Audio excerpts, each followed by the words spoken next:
Hello viewers, welcome to another episode on this very program Health 247, and today we are going to be discussing seasonal malaria chemoprevention. And as usual, I am your host Irene Okechukwu, and we are going to know what seasonal malaria chemoprevention is about, as it is a highly and effective strategy to prevent malaria in children during peak transmission season. And of course, this season is a time where we need to take our health seriously when it comes to do with malaria, because lots of due to this rainy season, there are lots of stagnant water powdering system of which make mosquitoes to breed.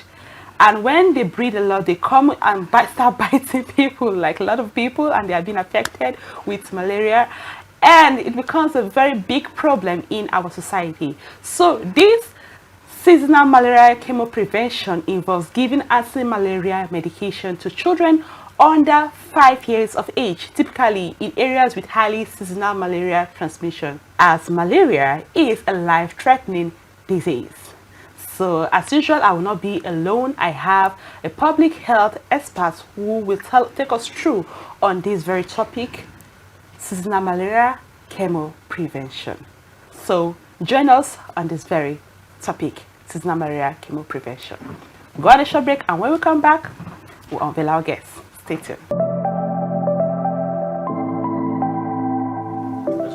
Alright viewers, welcome back on this very topic, seasonal malaria chemoprevention. And with me, I have, as I earlier told you, she is a public health expert who will delve us through on this very topic. But as usual, if you want to be part of this show, you can just follow us on all our social media. We are live streaming on our site, and you can keep watching us on channel 176 on Star Times. So you're welcome, Deborah Assis. Thank you, Rena, for having me. All right, you're welcome back. Yeah, so can you take us through on this very topic, seasonal malaria chemoprevention? But before then, just explain what malaria is about. Okay. Thank you so much. I love your background, the background that you give to our listeners before, because malaria is a life-threatening disease that if not well managed or treated, it can result to death. Let's put it that way. And one can contact malaria through bites of infected mosquito, and that is basically female mosquito, Anofelis mosquito. This is being done when this mosquito inoculates effective sporozoites into the body of an individual, irrespective of age, race, or whatsoever you are. So when you come in contact with this bite of Anofelis mosquito and you didn't manage it or you didn't treat it, it is life-threatening and it can lead to death. So that is what malaria is all about. And it is caused by, as I've said earlier, a bite of Anofelis mosquito. And this is when we have stagnant water around us. That is why I said I love your background. You know, when we have stagnant water all around, they breed in this water.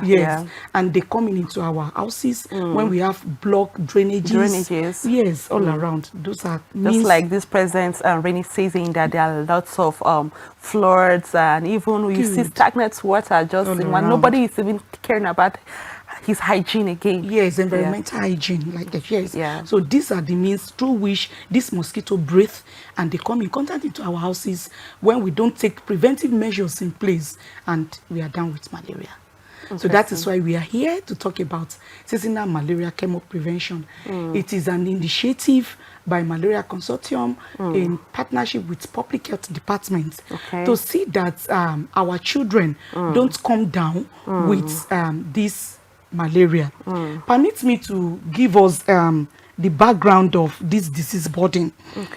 It is a huge public health problem, despite being preventable and treatable. In 2022 alone, there were estimated 249 million malaria cases in 85 malaria endemic countries. And Nigeria is part of it. And we have 29 countries accounted for 99% of malaria cases globally. And Nigeria alone accounted for 27% of all these cases globally. Wow. And about 96% of malaria deaths worldwide occurred in 29 countries, and Nigeria accounted for an alarming 31% of all these that I've mentioned earlier. Wow. So that is why Malaria Consortium come up with this initiative that during the peak of rainy season, because our children falls within this eligible group of people that can easily come down with malaria due to their immune system. You know, you cannot compare immune system an adult and a child. Good. Yeah. So that is why they said, oh, it is better we prevent these malaria cases in these children. These eligible children are between the age of 3 to 59 months. That is 3 months to 5 years. To 5 years. So they come up with these drugs called Spark. We have Spark 1 and Spark 2 for our children, this eligible group of children. So the Spark 1 is meant for children from 3 months to 11 months. Wow. And Spark 2 is meant for children from 11 months to 59 months. And they give it to these children. We normally have 5 cycles in a year. So this month marks the 5th cycle in FCT. Wow. It has been ongoing for the past 5 months. And they normally do it for 4 days in a month. Okay, in a month. In a month. Is it the beginning of the month or the end of the month? No, just like 28 day cycle. Okay. So when it is given in another 20 to 28 days, another one will be given. So we started around June and it's ending now. I believe our community direct distributors, they are on the field now, giving this pack to our eligible children that falls within this age range. And you will see them, they call them community direct distributors because they are well trained before giving these drugs to them. They call them, they are volunteer health workers, which are well trained to give these drugs to our children in the community. Interesting. Yeah. So what are the kind of modes of implementation, the strategy of implementing this? Okay. Like I said earlier, it is 4 days and we started around June. So, and this cycle marked the 5th cycle within this year. It has been ongoing for past 3 to 4 years in FCT. And it is a continuous exercise. So next year it will still continue. So when we by the time you see these community direct distributors knocking at your doors at day 1, they will give you this pack. The blister contains like white cycle, white tablets with 3 yellow tablets. The first yellow white tablet plus 1 yellow will be given to that child. We call it direct observed treatment. It will be given to the child in the presence of the caregiver, or the parents. The parents will be there. They will give it to the child will use it, and the remaining 3 blisters will be given to the mother, so that the second and the third day the mother will give it to the child.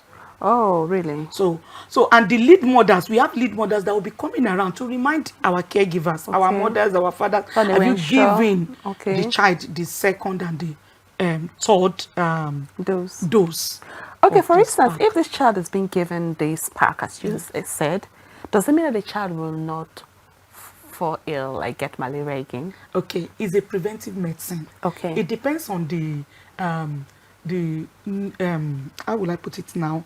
The immune system of an individual. That a child is being given this preventive treatment doesn't mean that you cannot come down with malaria, but at least the severity will come to BRST minimum. So, but it is preventable medicine.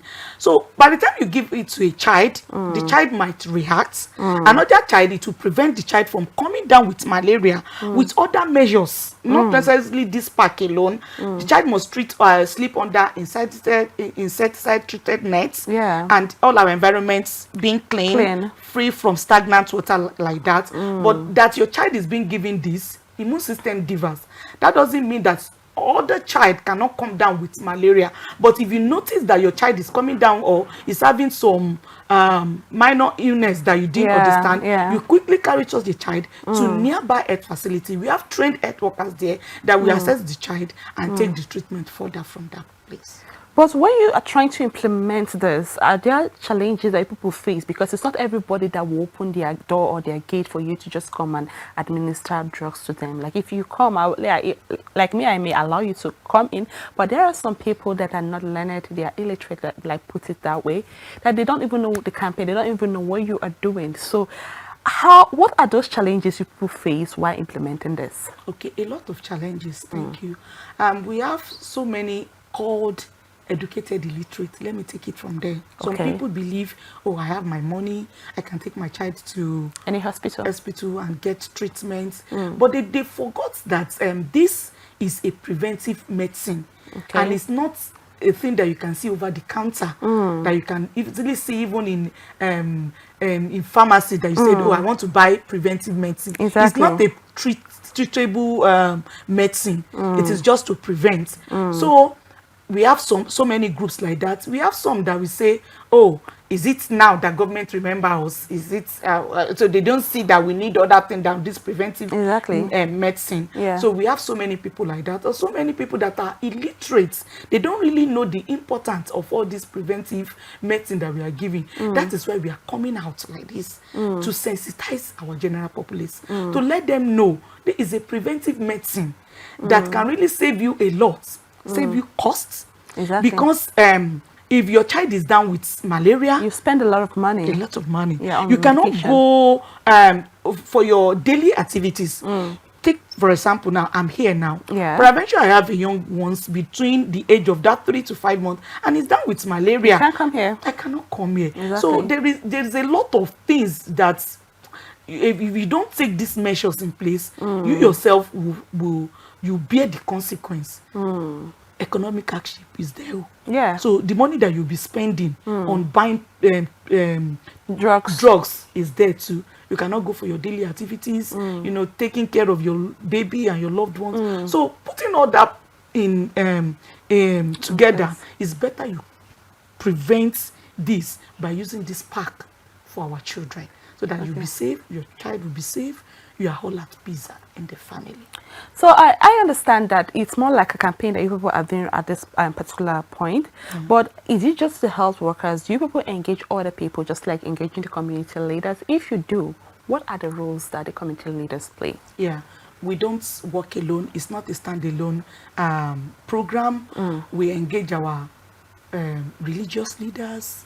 We pay advocacy visit to them so that they take it further.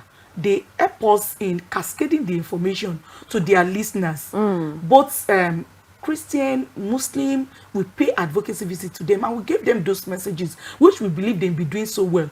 We go into the community, we pay advocacy visits to our influential and opinion leaders, our Akimis, the chiefs, and from previous cycle, we've been seeing progress because they've been doing a lot. Kudos to all our religious leaders, our stakeholders at the community level. They've been doing wonderfully well by, I mean, taking the messages to the grassroots, and you see them coming out to say, oh, I need these drugs. Even if our community direct distributors were not able to reach them, you will see them coming into the healthcare facility to say, my child has not been given, and they will collect it from there. So we don't do it alone.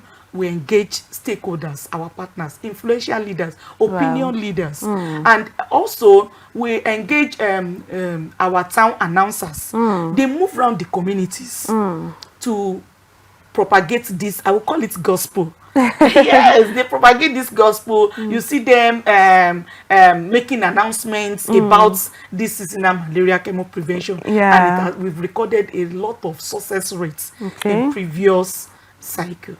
You know, right, I just said something earlier on that some people may not be convinced to have the dosage or whatever you want to give them. So what are those misconceptions about it? Because I know that you going into the field, there are a lot of hurdles that you're going to face. So what do you see when you go to the field? So part of the misconception would be, they said if my child take these drugs, they might not be able to give birth, or it is a form of family planning. But we are here to tell our listeners that it's not true. This spark is majorly a preventable medicine for malaria. Yeah. It is given to children from 3 months to 5 years, under 5 years. So all the myths and misconceptions should be put aside. Governments cannot just look and say, oh, we want to eliminate all our younger ones who are the future of this country. Exactly. If we do that. So it is a preventive medicine given to children. All right, viewers, we're going to go on a short break, and when we return, we're going to hear more on what this is now malaria and prevention is about. So please stay tuned. All right, viewers, welcome back on this very topic, seasonal malaria and the chemoprevention. So I want you to tell us what the impacts of these seasonal malaria, especially in children and in mothers, because we know that malaria affects more the children and affects women, especially those pregnant ones. And most pregnant women, they don't just take malaria drugs like that. So just relate to that. Okay.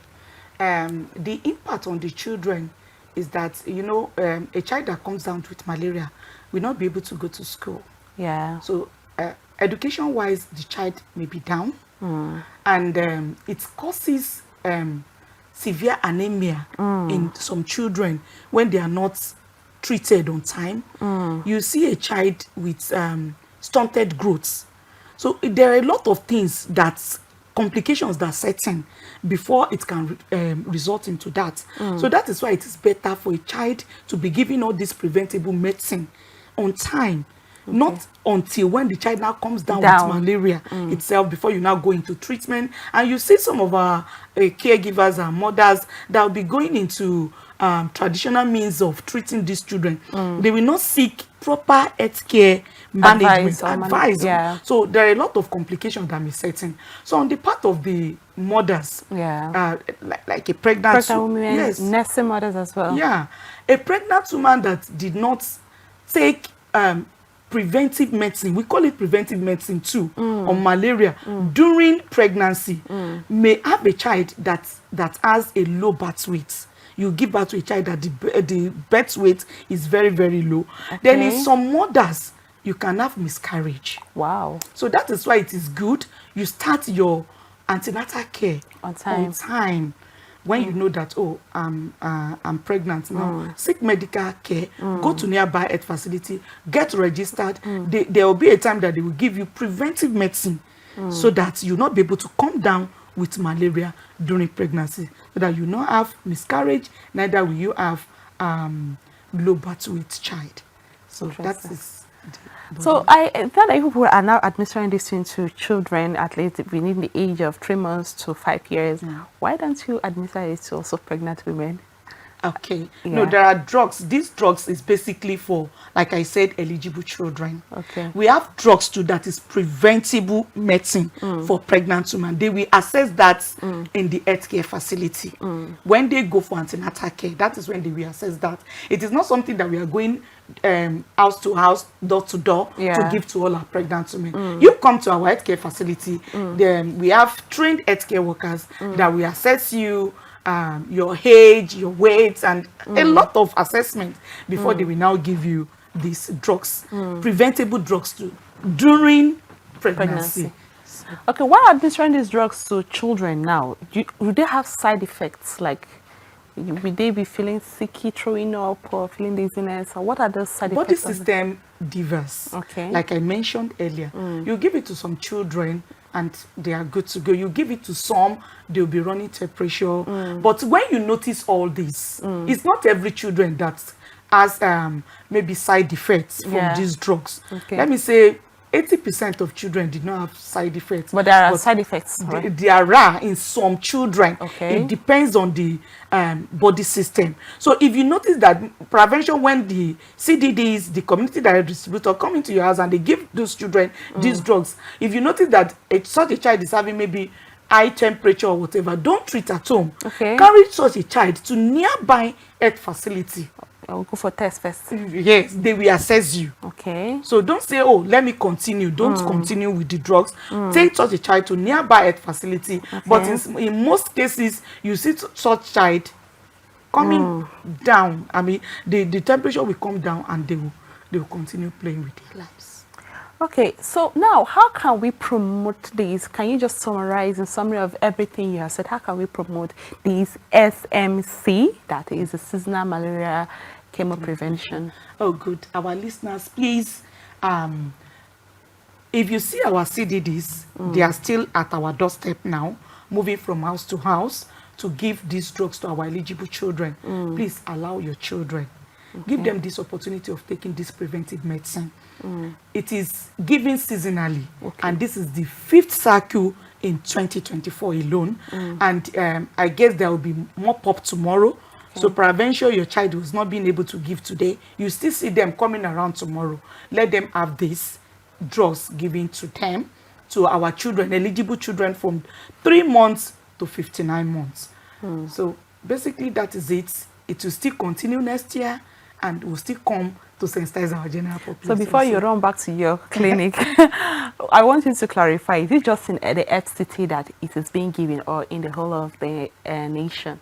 Yeah, it is not only in FCT alone, it is all over our states. As we are doing it here, they are also doing it in some other states as well.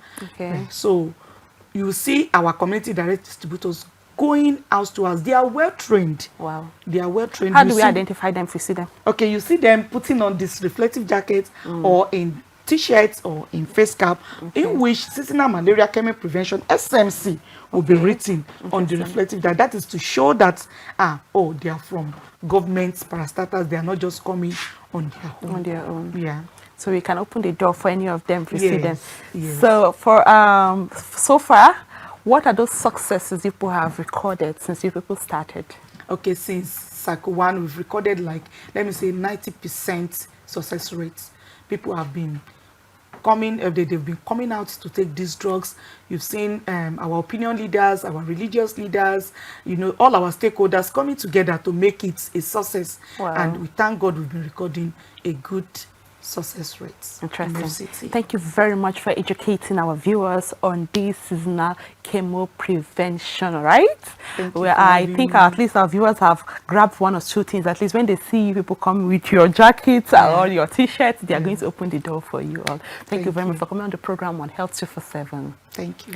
All right, viewers, that's much you can take on this very topic, seasonal malaria chemoprevention. And I hope you have learned 1 or 2 things from this.